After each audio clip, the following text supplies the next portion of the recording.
Welcome to the Screen the Screener College Basketball Podcast with your hosts, Mike Randle and Gus Kearns. Welcome back to the Screen the Screener College Basketball Podcast, where our train continues to roll to preview all of the 357 Division I basketball teams. I'm your host, Mike Randle. Please follow me on Twitter at RandleRant. Today, we head up to Siena to talk to the Siena Saints head coach, Carmen Maciariello. Coach has been there now. It's his third year. Tremendous amount of success at Siena. Just a tough school. The kids play hard. They've had tremendous success. And it's an honor for us here in New Jersey to talk to Coach Carm. Please follow him on Twitter at Coach Carm as well. Coach, thanks so much for a few minutes. How you doing today?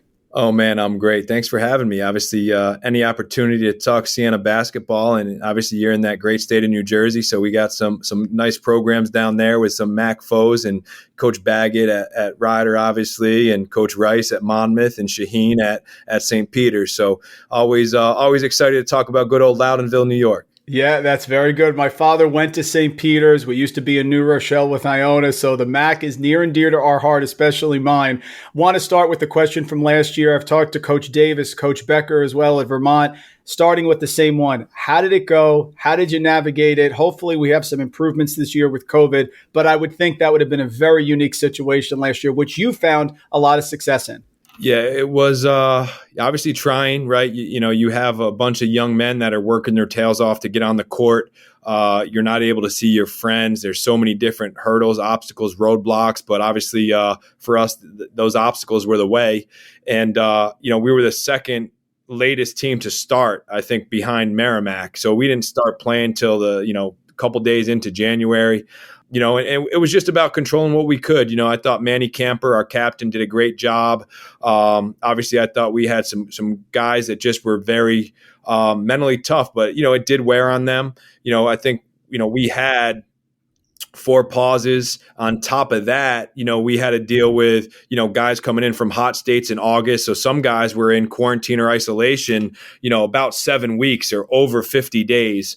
And, the basketball season for us maybe wasn't even that long. But just a credit to our guys, I tried to keep them fresh. Some coaches were doing double and triple sessions. I was more into the mental game with them. And, we did about 75 to 90 minutes on the court. We did yoga. We did pool workouts. We did different stretching. We did, weights, 3 or 4 days a week. And for me, it was all about just making sure they were in a good spot and enjoying their time with their teammates.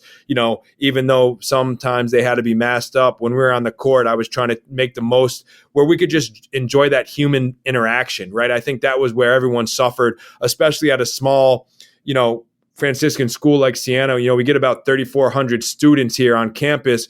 In a typical year, we average over 6,000 fans a home game at the Times Union Center. So, we didn't have that added advantage and, just kind of that bonus where our guys could get juiced up to play. We're playing in an empty on-campus gym, which was beautiful, but they were thankful to be playing. But you had to take that away.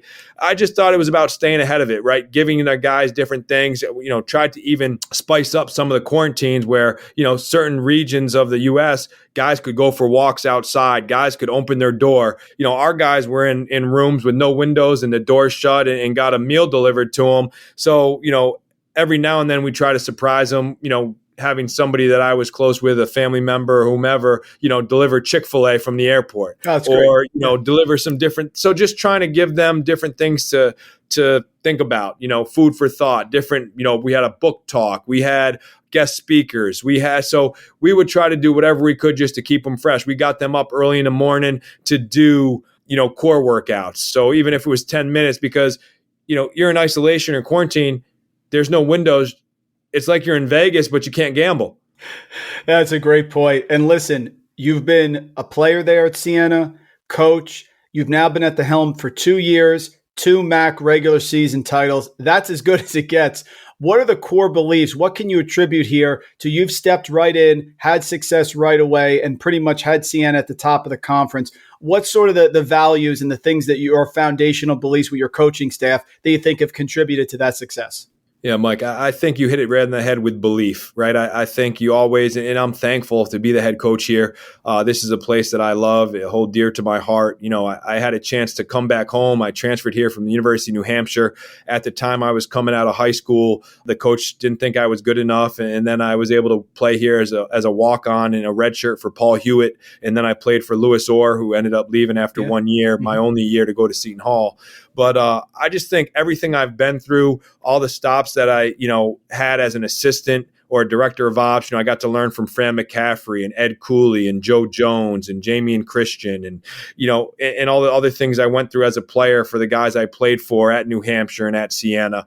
I've been able to kind of mold my philosophy and see how different coaches were. But at the end of the day, I believed in myself. I hold my values that I was taught and raised on by my mom and dad, and my loving sister. And I think for me, it's all about just being who you are, being genuine in what you do, genuinely caring about the players, being honest and open with them. And then at the end of the day, you have a job to do. And we expect to win championships every year at Siena. So I'm just doing my job. Luckily, we were able to do it well. And I had players that believed, in year one, Elijah Burns, especially a transfer from Notre Dame, came back home and he believed in us. He stuck around when I got the job. And then, we've had guys that entered the portal and left. But for me, it's always about wanting guys that want to be here because we have a special brand here at Siena. It's a national brand. Like I said, we get over 6,000 fans a home game. We have the support of the community, and it's really an honor and a privilege to be the head coach here. And we instill that in our players too. They can be leaders in the community. They're leaders on campus. Everyone knows who they are. I still have some professors here that taught me when I was here, and that was 20 years ago now. Yep. So for me, it's just kind of being invested in the community and knowing what it means to wear that uniform. I took a pay cut when I left the A-10 and GW to come here and work for Coach Christian, because I wanted to help restore that glory and that honor with what that jersey meant to me when I put it on. And that came from all the guys before me, the Doremus Bennermans, the Mark Browns, the Jeff Robinsons. There's so many great players that played in this program. And I want these guys to leave this place better than it started and to pave the way for that next young man that has the opportunity to get a college education. And another one of those beliefs, Coach, which are all fantastic, is obviously on the defensive side of the ball, because you had a big improvement in the metrics on defense. Top 20 in effective field goal percentage allowed last year, top 15 in 2-point percentage defense, and solid against the three-pointer as well. All of the coaches I've talked to have discussed the importance of defending the arc in an up-tempo college basketball framework. Was that a point of emphasis for you guys last year? And did you guys specifically prioritize defending the three-pointer? You held opponents to 32% from beyond the arc last year. Yeah, year in and year out, we always want to be a stingy defensive team. I would like to be able to play at a faster pace. We haven't been able to kind of get there with kind of our style of play, and how fast we want to get up and down. But at the end of the day, you got to be able to defend and rebound to win games. And so I think our guys took that, and ran with it. We make a point of trying to get 3 stops in a row continuously. We want to make sure we hold teams under their average of made threes per game. So those things kind of go hand in hand. Last year we had to play at a little slower pace. We had, I don't think I had a full roster for at all ever. And so defense shows up, right? Defense shows up on the road. You have to be able to do that if you want to be able to cut down the nets. I just think, being able to score the basketball has to be at a premium too, but we had to figure out how we were going to win. And so by being able to kind of slow the game down, play inside out, I think Jackson Stormo is one of the best big guys in the league, if not the best big guy in this league. He's very efficient.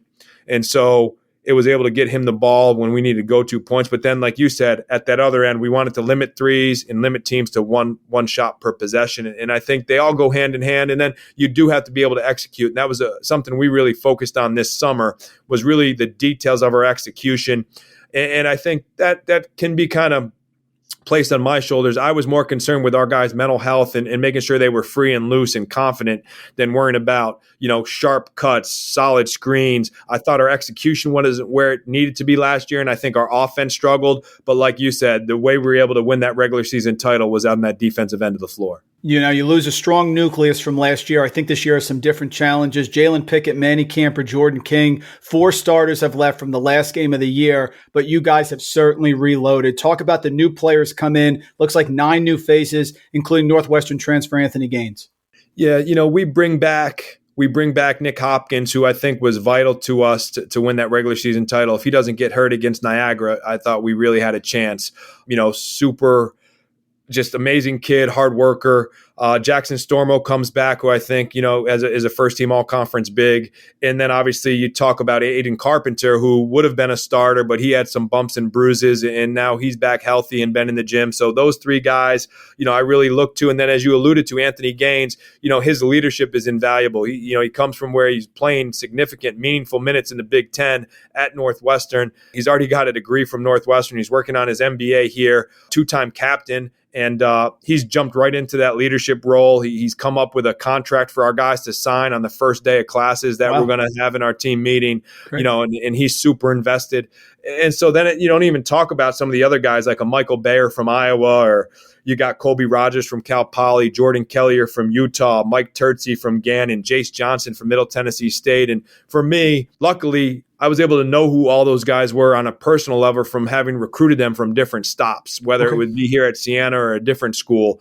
And so that character piece is just something that we pride ourselves on here. We want the right guys in that locker room, guys that want to just, be 2 feet in and just completely invested in what we're doing every single day and wanting to get better and, listening to learn, not listening to respond. And we talk about that a good deal. We want guys that are sponges that want to do whatever they can to bring that next NCAA tournament berth to Loudonville. You talked about last year, no non-conference schedule, started on January 3rd. This year now, fans hopefully coming back. Like you said, a lot of challenges with the mental aspect. But what's the plan this year? How does your non-conference schedule look? And how did you go about deciding how you wanted to structure that, given you're coming off a year where you didn't start until the beginning of 2021? Yeah. So as in my first year when I got the job, we always want to challenge ourselves. That non-conference, we want to, really see what our warts are and where our deficiencies are. And we want to play the most challenging non-conference schedule we can. So my first year, we went to Xavier. This year, we're going to go to Georgetown. Much respect for Coach Ewing and what he's done there. And obviously my old coach, Coach Orr, is there as well. So a chance to see him. I think DC has tremendous history.